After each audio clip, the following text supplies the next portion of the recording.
Les sanctions que la CEDEAO a infligées à la Guinée pour le coup d'État du 5 septembre dernier sont entre autres la suspension de la Guinée de toutes ses instances de décision, l'interdiction aux membres du CNRD ainsi que leurs familles de sortir du pays et le gel des avoirs économiques de tous les membres de la junte. Des décisions qui n'ont pas laissé indifférente la classe politique guinéenne. On a été très étonnés que la CEDEAO veuille imposer à la Guinée une camisole de force, donc d'élections libres, honnêtes, équitables en 6 mois, alors même que nous n'avons pas de constitution acceptable, nous n'avons pas d'institutions solides nous permettant justement de sortir de cette instabilité chronique, et pire, nous n'avons pas de commission électorale nationale indépendante.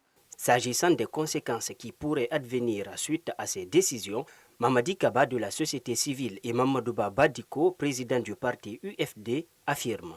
Être mis au banc de la communauté ouest-africaine, mais ce n'est pas une bonne chose, moralement au moins.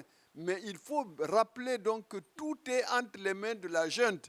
Il faut qu'elle sache qu'elle n'a pas un temps illimité. Elle n'a pas l'éternité pour elle, comme elle semble vouloir le dire. Les décisions s'accompagnent de leurs conséquences. Si les autorités de la transition ne peuvent pas voyager, leurs avoirs sont gelés, etc., etc., ça plombe la transition, ça plombe sincèrement la transition.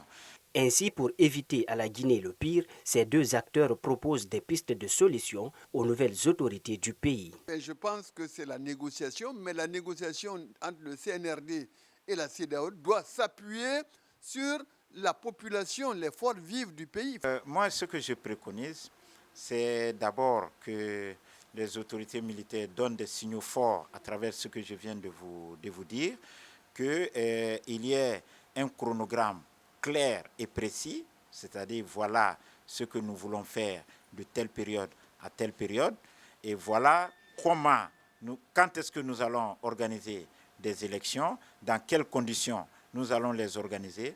En attendant la suite de ces décisions, l'opinion publique africaine considère la CEDEAO tout simplement comme une instance syndicale et un bouclier pour les dirigeants africains.